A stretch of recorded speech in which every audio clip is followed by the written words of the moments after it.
Hello, good afternoon, and welcome to this Gaming in Holland webinar. My name is Willem van Oort.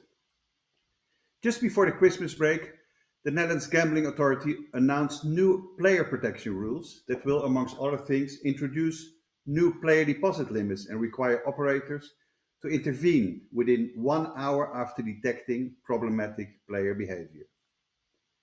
In today's webinar, we will discuss products and services that can help operators deal with these new restrictions. Additionally, we will discuss the tool for monitoring promotions across the market and how operators can effectively deal with a sharply increased compliance burden. But before we kick off today's webinar, I would like to thank our strategic partners and sponsors, which you will see listed on the screen right now. Thank you very much for your generous support. We would not have been able to do this without you. Thank you. Also, as always, our webinars are interactive. If you would like to participate in our poll or submit a question or upvote somebody else's question, please use the Slido app. To use Slido, please, and I'm sure you've done it before, but just a reminder, please scan the QR code on your screen or visit slido.com. Then enter the event code, that's hashtag GIH, and then select either the live polls, but in this case, the Q&A tab on the top of your screen. And again, you can also upvote questions that you see already in the app at some point. Questions will be addressed and, if possible, answered during the audience Q&A at the end of this webinar. With us today, we have 4 highly knowledgeable speakers, and welcome Martijn de Boer, who is founder of CDDN, Rasmus Kjaergaard, CEO of Mindway AI, Mario Chamorro, partner at NDF Partners, hi Mario, and Nikolas Lotz, COO of the Chevron Group. Welcome everybody, how is life? Fine, thank you. How are you? That's good. Brilliant. All good. Thank you very much and for being here. We're very, very glad to have you. Our first speaker of today is Martijn de Boer, founder of KYC solutions provider CDDN. Martijn, how are you? I'm fine, thank you for asking. How are you doing? Thanks for having me. Very good, and thank you for being here as well, Martijn. Martijn, My pleasure. let's just kick off with the first question to you in the webinar. Does CDN have a solution for the affordability checks required by the latest Dutch responsible gaming rules? Well, just as you mentioned, Willem, yes, we do. But before the Christmas break, there was already talkings in the Netherlands about this affordability check, sharpen the responsible gaming policy. As many of you know, we are preferred by most of the Dutch licensed casino operators. So what we immediately did, and what we always have been doing the last couple of years, is co-create or develop this affordability check specifically based on the casino market. So on their needs, what do they need to know from the affordability check, which is called the PSD2 in the Netherlands, as we call it, or the PSD2 method. And what we basically did was acquire a partner in this, and they developed together with us, but also with our casino customers, the affordability check. Hence, this check is just a few moments away of being integrated into our existing onboarding portal, which also have had an update last year, but we will come to that later. So yes, the affordability check is ready. Our casino customers trust us that we have this ready before April 1st. And it seems with the cooperation we have currently going and the communication that's going on with our support team and the IT team from our customers, is that end of February, we will have this affordability check ready and tested for our casino customers. And of course, the early adapters are already integrating this service into their existing system or into our onboarding portal, which they already have implemented.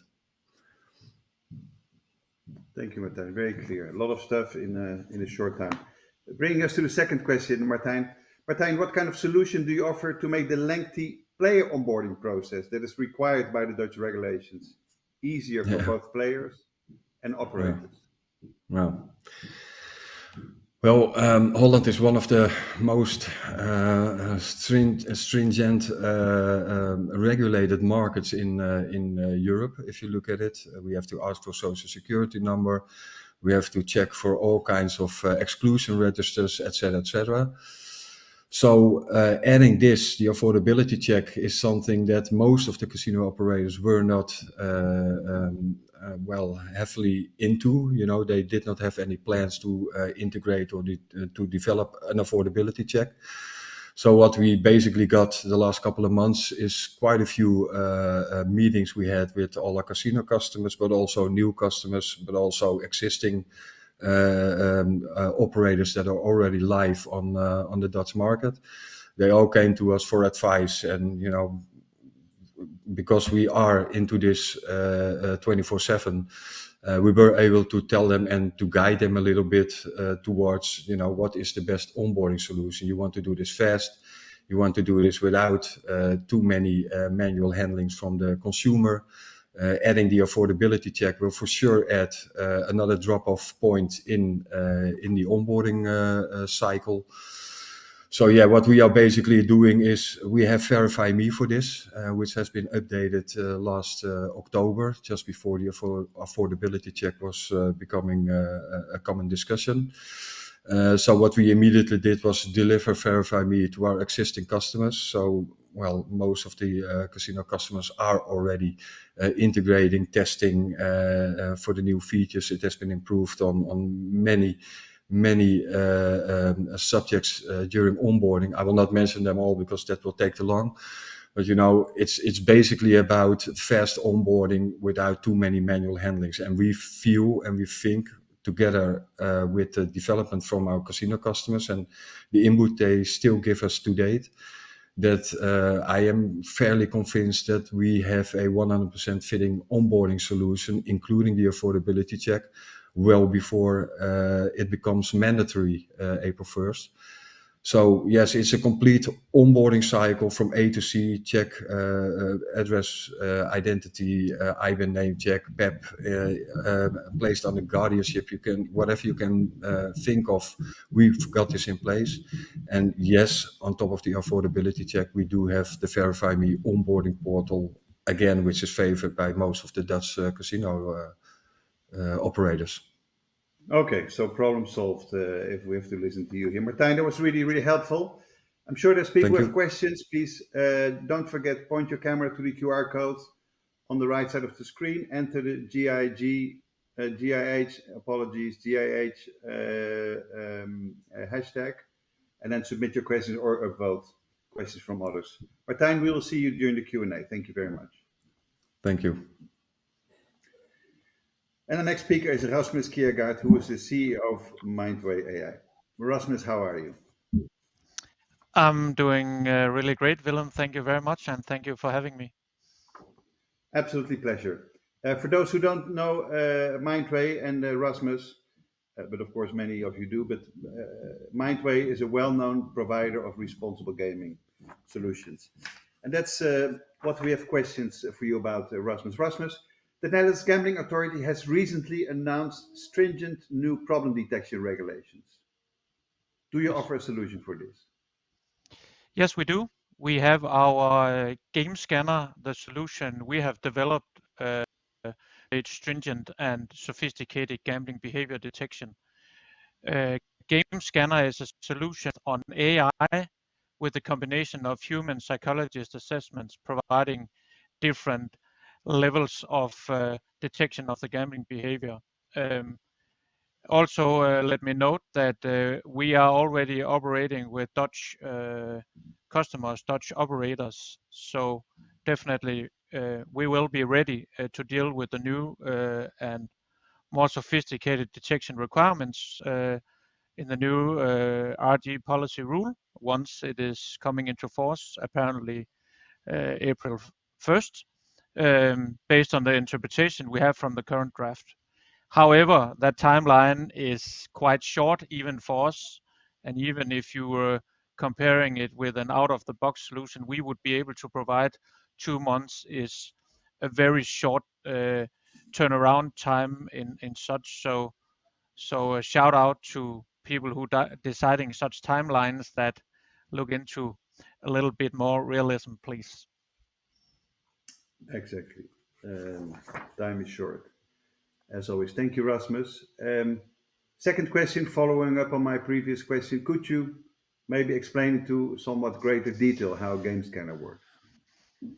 Of course. So if you can imagine, our solution suite or our game scanner solution consists of different elements. I will touch upon three of the most important ones.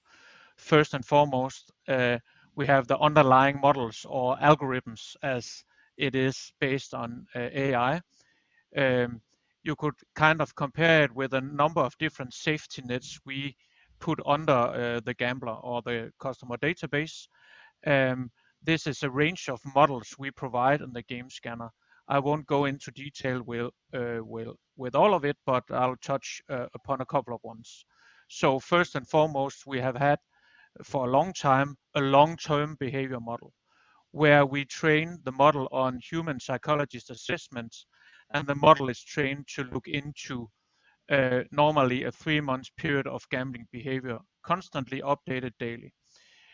Recently, we have released our brand new other safety net model, you could call it intensity play model, where we look into a much more short-term period of time, the intensity of the gambling, the binge gambling behaviors, and also sensitivity or changes in behavior due to interventions. Obviously, the reason why I mentioned this is that is also definitely important when we look into such a change in regulations that we look into here with the RG policy rule document. Everything we provide when it comes to AI is based on AI under human supervision and being explainable, so no black box AI with us. On top of the models, we have two other parts I will touch upon. That is the game scanner analytics, providing very sophisticated plots for people who want to see the overall data, but also in detail very much in the gambling behavior, potentially supporting the idea of early identification even before considered problematic gambling, which could lead to earlier communication and less situations where we have to enforce the new 1-hour rule. That, on the other hand, the new 1-hour rule, where human or automated intervention has to happen based on what is outlined in the policy rule and the work around that, is handled by our game scanner action, the third element, where we have a full complete action list to RD personnel, what to do about the problems. Could also or will also definitely include the new changes in the Dutch regulation, which could kind of be considered as different types of emergency brake, at least as a thought concept. So these three elements are what is included and what is used both in the Dutch and 36 Dutch market and 36 other countries in our game scanner. We provide it out of the box, and as said, aiming for being ready 1st of April. Great, thank you. Thank you, Rasmus, for all the details that were really useful. Very helpful. And perhaps we'll more from you during the audience Q&A at the end of this webinar. Again, please don't forget you can ask questions, add them to the Q&A for the gentlemen speakers. Point your camera to the QR code on the right side of the screen. Enter the event code GIH, that's the hashtag GIH, and either ask your question or upvote somebody else's question. Thank you, and see you in a bit, Rasmus. So the third speaker already of today is Mario Chamorro, who is partner, congratulations Mario, at MDF Partners. How are you? I'm fine, thank you. Thanks for the invitation. Pleasure, Mario, and thank you for coming and making the time today. MDF Partners, we've known you for a while, but since recently you offer a tool, Promo Sherlock, to monitor promotions across a specific market. That can be useful for advertising when advertising or marketing are restricted, highly restricted in this case. Mario, Could you briefly tell us what Promo Sherlock does? Yeah. Promo Sherlock is a market intelligence tool that tracks all the promotions and bonuses that are offered by the most relevant gaming operators in the country. So we have developed a product that we have developed a software that goes every day to the operators' websites, and we track all the promotions that the operators are offering, and we extract this information and store them in our database, in Promo Sherlock database. The database right now is storing around 15,000 different promotions, and we have three main components in this in Promo Sherlock. The first one is the database itself that has, as I said, 15,000 promotions, and we have more than 20 different data points per each of the promotions. The second one is the daily notification systems. This is a daily email that we send to operators with the summary of all the new promotions that were activated in the market in the previous day.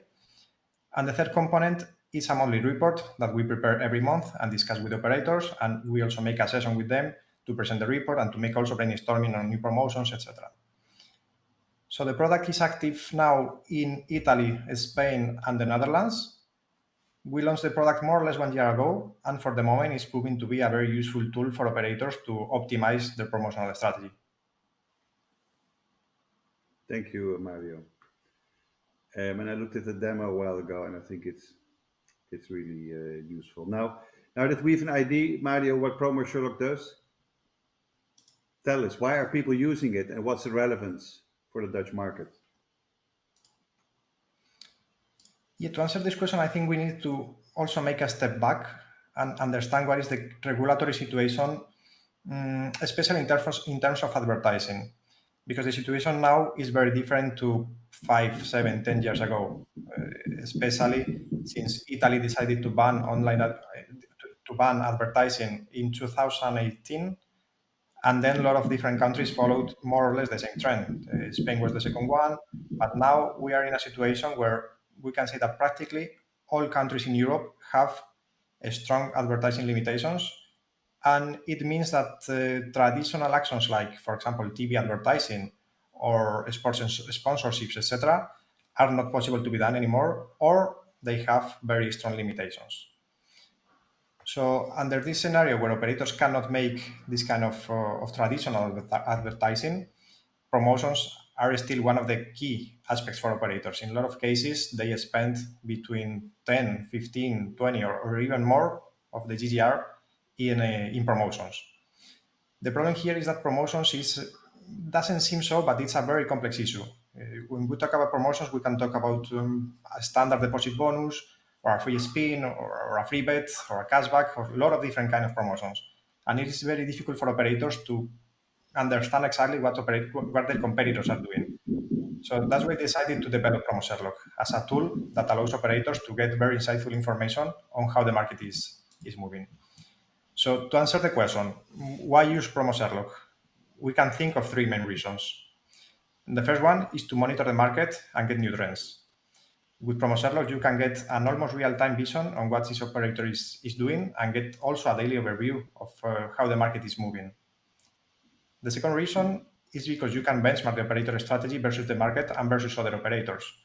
Let's imagine that you as an operator want to see if your rollover for your welcome promo is high or low, or is on the market average. You can see this very easily in Promo Sherlock.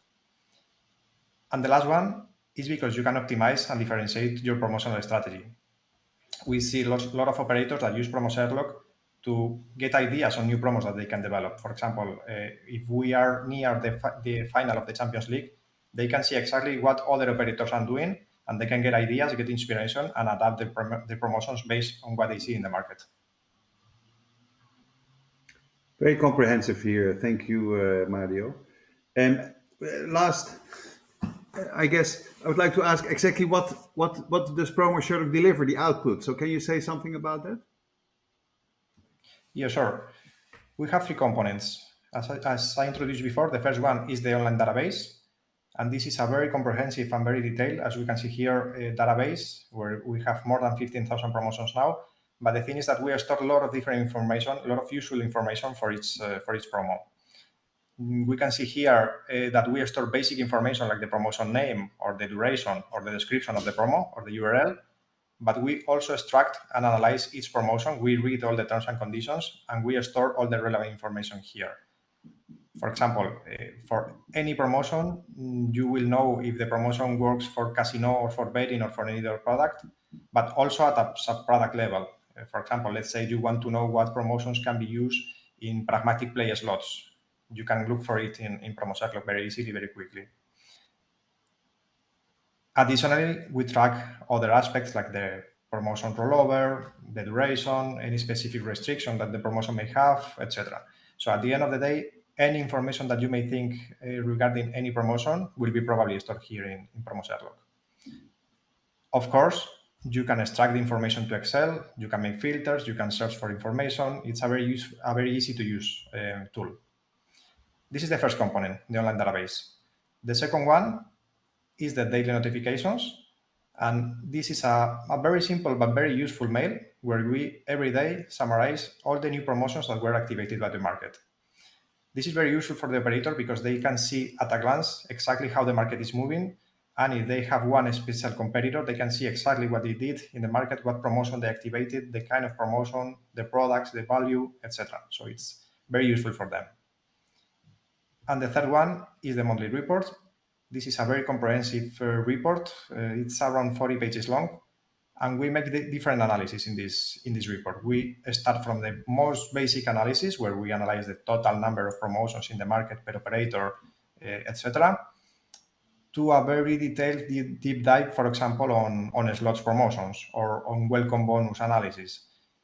This means that this report and also the session we do with the operators can be very useful from the CRM analyst to the chief marketing officer, because at the end of the day, we have all the different levels of details here in the report. Very comprehensive indeed. Just to recap, oops, sorry. Yeah, no, sorry. Just to recap, I wanted to say that with these three components that we saw, we offer access to operators to an almost real-time, reliable, consistent, and actionable information that they can use at the end of the day to simply optimize their promotions. Very comprehensive indeed, Mario. Thank you for detailing that for us. If there's any questions, please add them to Slido. Use the camera to point to the QR code on the right side of your screen. And questions to Mario are also welcome here. Mario, see you in a second in the Q&A. Thank you. This brings us to the final speaker here today. Last but not least, Nikolas Lotz, who is the COO of compliance solution provider Chevron Group. How much, Nikolas, do the proposed RG regulations add to the compliance burden? Yeah, as I said, so especially the strict requirements for the mandatory deposit limits will put a heavy operational and compliance burden on the licensees.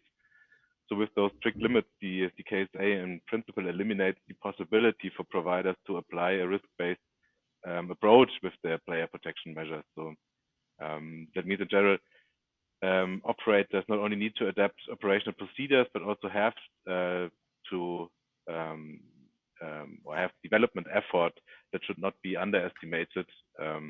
So at least, or for example, they can implement the solutions from Mindway, AI or CDDN, as we discussed earlier, or as we've seen earlier today.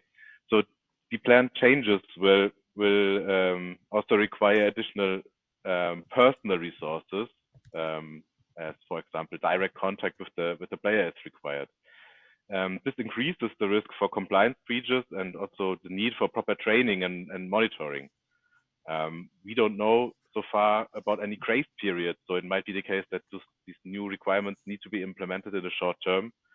And that means, to summarize, that addiction prevention is, as in other regulations we have seen, such as Germany or Spain, of major importance to regulators nowadays, and operators need to get used to these new kind of let's say, strict requirements. Thank you, Nikolas. Things are not exactly becoming simpler, if I understand you well. So leading to the second question here, Nikolas, what can operators do to keep their compliance burden more manageable from your perspective? Yeah, so one key measure I would say is to keep the compliance burden manageable is to establish an internal audit structure for the relevant compliance areas. This reduces the risk of fines, and also the liability reduces the liability of the management. It helps to continuously improve the respective compliance measures, and also brings an extra line of defense for the operator's compliance management. So how do we from Chevron perform those internal audits? So first of all, we are using an ISO standard called ISO 19011, and those ISO standards always rely to a PDCA circle. So the first step for such an audit would be that we define the audit scope together with the client, get the necessary information, and then after this has been discussed, we prepare a proper audit program, which includes a risk assessment, which defines the frequency and the level of detail of the audits to be performed, for example, annually, biannually, or even quarterly for certain compliance areas if it's needed. After that, we prepare an audit plan for the specific audits, for the specific audit areas, including the time planning and the detailed questionnaire, for example. And normally it starts with a website check where we check when it comes to data protection, for example, if the cookie consent are configured correctly, or when it comes to addiction prevention, if the necessary information is displayed. At the next step, we check for completeness, which means that we check if the necessary measures required by law or regulations have been implemented. And at the next step, check for effectiveness. So if the measures which have been implemented are working properly. For example, if you have a monitoring system, an alerting system, we check how many alerts you receive in a certain time period. And if it's too much, you can't handle those alerts, then maybe this is not configured correctly. So the system is not working effectively. We perform interviews with employees and also the management to check if there is compliance awareness. And after all that audit processes, we prepare an audit report with all the audit findings, and define then with the client a mitigation plan how to solve the findings we had. And we perform those audits in different areas, in general regulation, of course, in the Netherlands, then anti-money laundering, player protection or addiction prevention, and data protection. So what are the advantages of outsourcing internal audits to us is definitely that you have access to skilled and experienced team of internal auditors, which are industry experts. There's no need for in-house hiring and training costs in order to build up your own internal audit department. Of course, there are flexible pricing models where we can align with specific needs of your organization. It's easy to scale the audit efforts based on the business growth, and also it enables operators to adapt to changing regulatory landscapes as we have it at the moment without major disruptions. So all in all, it allows the organization to concentrate on core business functions and reduce the operational and compliance risks for the licensee. Okay. More manageable here is the key, I hear. Thank you, Nikolas. Last question to you, Nikolas. Is your solution also usable in other jurisdictions? Yes, indeed it is. As I said already, the internal audits are based on an international standard, the ISO 19011 standard. So all the audits are always structured in the same way, and so are comparable, and also for external stakeholders. They can be seamlessly integrated into an existing compliance management system. So if you are having a compliance system according to ISO 37301, for example, then this would suit perfectly into that, but also in other standards it's possible to integrate. So most providers are familiar with these audit structures from their existing management system, for example, the ISO 27001 information security or the ISO 19001 for quality management is quite well known, and so they are familiar for the structures and how we perform those audits. We have a pool of internal and external compliance experts in various jurisdictions, such as the UK, Germany, Spain, Italy, or even Malta, and can therefore always perform the audits with specialists for these specific jurisdictions. Especially in the EU, where we have similar legal requirements to the EU regulations, GDPR or directives when it comes to anti-money laundering. This is of course important, and we also see that more and more start to communicate with each other, some more, some less, and therefore learn from each other, and we have similar requirements and regulations in different jurisdictions. So with our approach, we include these aspects in the individual audit programs and minimize therefore then the effort required to conduct internal audits for various jurisdictions. Thank you, Nikolas, for clarifying that into detail. I think there's some interesting potential here for the Dutch market. And stay with us for a second here. So before we move to the audience Q&A, final reminder to everybody at home or in the office, please add your last questions to Slido, point to the QR code on your right side, enter the event code #GIH, and add or upvote somebody else's question here. So that brings us to the last part of the webinar. I guess we have time for 2-3 questions here. Seen quite a few questions coming up in the Slido app here. One thing I'd like to say before doing this is the following. We see quite a few questions about the rules, the policy rules, what do they contain, and what are the deadlines? And I'd like to say something shortly about this. That was not exactly the scope of this webinar. So the rules will likely be published on April 1st and will enter into force and into an unknown later date, probably a couple of months later. And secondly, we did a webinar about this 2 weeks ago with the other expert speakers. If you go to the YouTube channel, Gaming in Holland on YouTube, you will see the webinar of 2 weeks ago. And we will also make sure to include a link to that webinar, to the video of the webinar of 2 weeks ago. I think that is an important thing to clarify here before we go to the Q&A. First question here, and I guess that's pointed to you, Martijn. Martijn, will CDDN affordability checks be 100% compliant with the new KSA rules? Some of the new rules appear to demand a lot of information on players' finances. So repeating it here, Martijn, will your affordability checks be 100% compliant? And the concern of that person is here, some of the new rules appear to demand a lot of information on players' finances.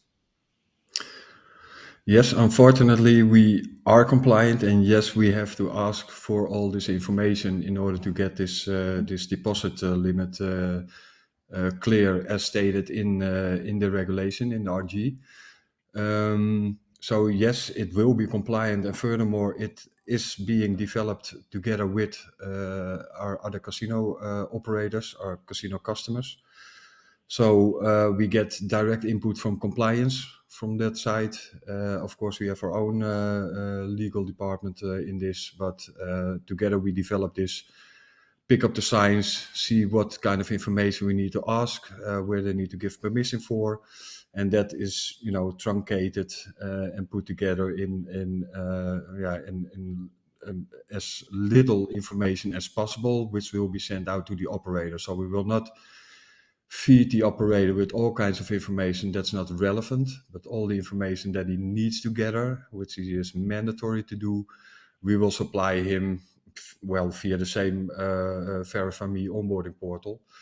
But yes, it is compliant. Otherwise, we do not have the trust from the casino customers, and they will not, or otherwise they would not develop this service with us, because they also want to be 100% sure that they are compliant once they implement this affordability check. So yeah, it's one-on-one development with the casino market, and yes, thus it is compliant. Thank you, Martijn. The answer is yes, very clear. And we go to the second question here. Thank you, Martijn. Rasmus, question to you here. Yes. Do you think, and that is from the audience, do you think you can reliably predict pinch gambling before it happens? So the 1 hour obligation becomes more manageable. So can you reliably predict pinch gambling before it happens? So that the 1 hour obligation becomes more manageable is the question to you. Well, when I refer to binge gambling, obviously we look at the gambling behavior done. So obviously it's difficult to predict ahead in time. The future is the most difficult to predict, obviously. So the idea of presenting the intensity model, our new model today, was more also to give some insights in the opportunity to do more analysis on the specific gambling behavior once this has kind of reached a stage where the alarm has gone due to one of the 1 hour obligation interventions. Thank you. Thank you, Rasmus. A lot of questions to go through here. We have a next question here. We're actually going in perfect order here. Mario, one question to you. Will Promo Sherlock be able to cover the entire market? So will it include all licensed operators? So Promo Sherlock, will you cover the market, all the licensed operators? Yeah, normally the criteria we follow in each of the countries is to track a number of operators that ensure covering at least 85% of the market share. So it really depends on the country. For example, in Italy, we have more than 90 operators, and we have made a selection of the most relevant ones. In Spain is more or less similar. And for the Netherlands, we will follow the same criteria. So we will ensure covering at least 85% of the market share. Quite clear. Thank you, Mario. Really useful. I guess we have one more question before we wrap up this webinar. It's 3:40. And I'm waiting for a queue here. So I'm guessing we have a question for you, Nikolas. 1 second. Nikolas, do you offer continuous compliance monitoring or just one-off audit? So continuous or just one-off? Yeah, both is possible. So we can start with a one-off checkup, and then normally we establish the audit program, and then we do it continuously on an, for example, annual basis. And so both is possible. Both. So both possible. Thank you. I think that was a useful question here to you. We're running out of time. I think we had a very comprehensive view of the experts here today, and we must wrap this up, unfortunately. Martijn, Rasmus, Mario, and Nikolas, thank you very much for coming, sharing your expertise, and hope to see you soon in person. We are wrapping up the webinar.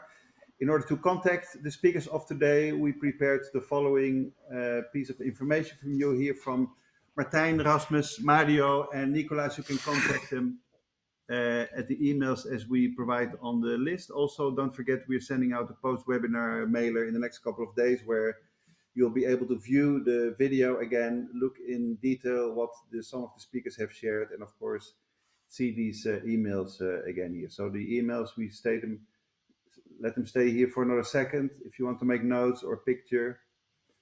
As I said, a link to a full recording of today's webinar will be shared in the post-webinar emailer as soon as possible. And as always, and let's move to the last slide here, Sebas, if you have not signed up for the free newsletters and print magazines, please do so at our website, gamingin.eu. That's gamingin.eu. You'll hear from us with the newsletters, announcing the events. And last but not least, hope to see you at ICE next week. I appreciate you dialing into this webinar, and see you soon. Thank you very much.